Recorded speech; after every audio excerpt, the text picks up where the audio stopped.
Impeachment passed, and because no one knows shit about their own government, everyone slowly learned that it doesn't mean they even removed Trump from office. If you learn anything about modern US politics, let it be this. The Democrats accuse everyone else of what the Democrats are already guilty of. Problem is, they're too stupid to realize that most voters are independents and can see through it. Hence why the 2016 election map was redder than their sore assholes. So now that people with no attention span have left to watch more videos about YouTube drama bullshit, I'm going to give you the whole summation of what happened so you know the full context of the shit show and understand why the Democrats will again lose horribly in next year's election. In 2014, there was a revolution in Ukraine before Russia took Crimea.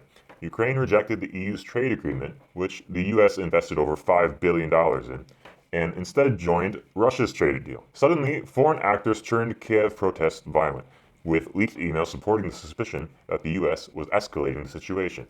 There was also a taped conversation with the US ambassador and the US Secretary for Europe talking about who they will replace the Ukrainian president with. Long story short, the EU and the US put sanctions on Ukraine. Then there was an impeachment hearing that disregarded the Ukrainian constitution for the procedure, and the president fled the country fearing his life, while the US puppet Poroshenko became the new president in Ukraine. Obama called this brokering a deal to transition power in Ukraine. Well, that's a squeaky clean way of admitting to a US coup in another country. So fast forward to the 2016 US election, and it turns out that Ukraine is working with Clinton to find damaging information on Trump. Then Clinton's investigation team, Fusion GPS, hired an ex-British spy to do the same. Also, even the New York Times admits that multiple overseas intelligence agents were spying on the Trump campaign. We also find out from WikiLeaks that way back in 2015, the Clinton campaign was already planning the story that Trump was colluding with Russia, thinking it'll completely ruin any chance of him getting elected. Apparently all of this is just fine and dandy and warrants zero investigation whatsoever. Then, the real crime is committed. Trump beats Clinton. Or, put another way, a non-politician beats the establishment. Suddenly, Trump becomes the one who concluded with a foreign country. Isn't it funny how this works? Then we have 3 years of investigating this. 3 years. Guess what they found?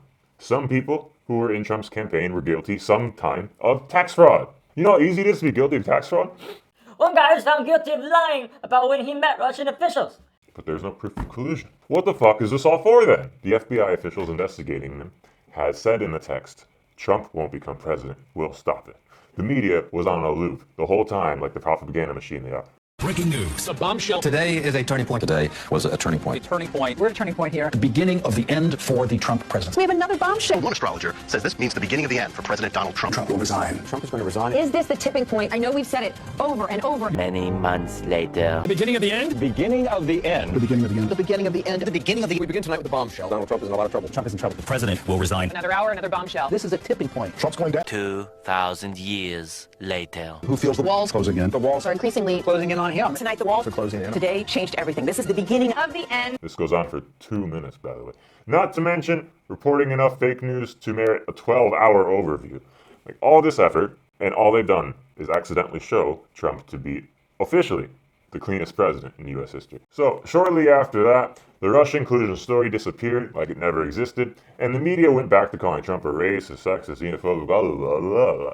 And then the Ukraine elected a new president in 2019. Trump still remembers the bullshit that happened between Clinton and Ukraine in 2016. So he wants to make sure he can establish good relations with the new guy and find out if Ukraine is trying to address its corruption.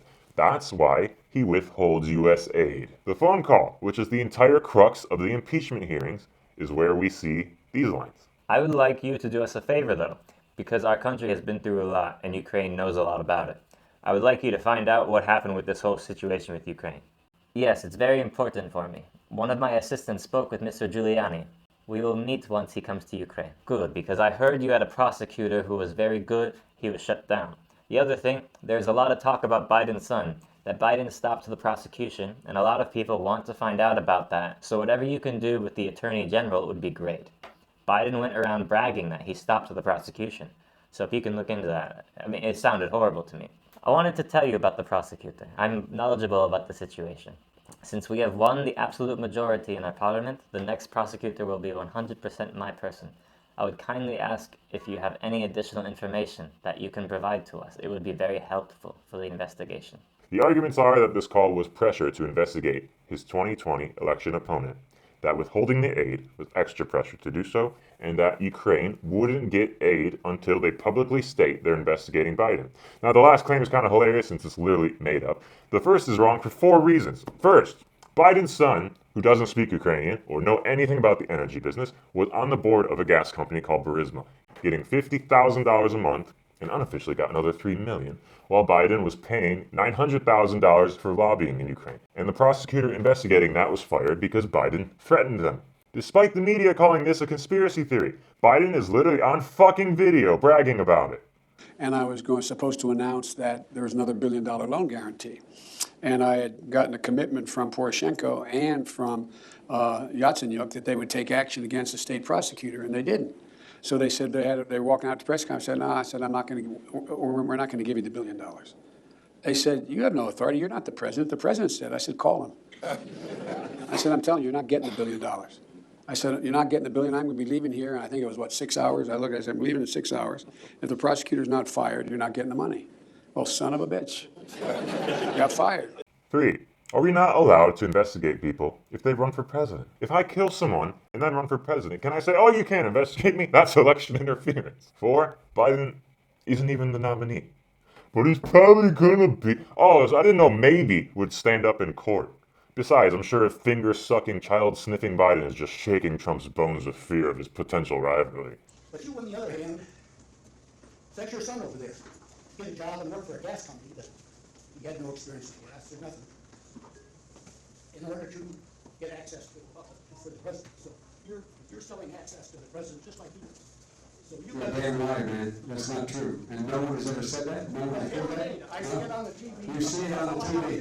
No, I know you do. By the way, that's why I'm not sedentary. I don't like it up and no, let it go. Let it go. Look, the reason I'm running is because I've been around a long time and I know more than most people know. And I can get things done. That's why I'm running. And you want to check my shape on, let's do push-ups together, man. Let's run. Let's do whatever you want to do. Let's take my push-ups.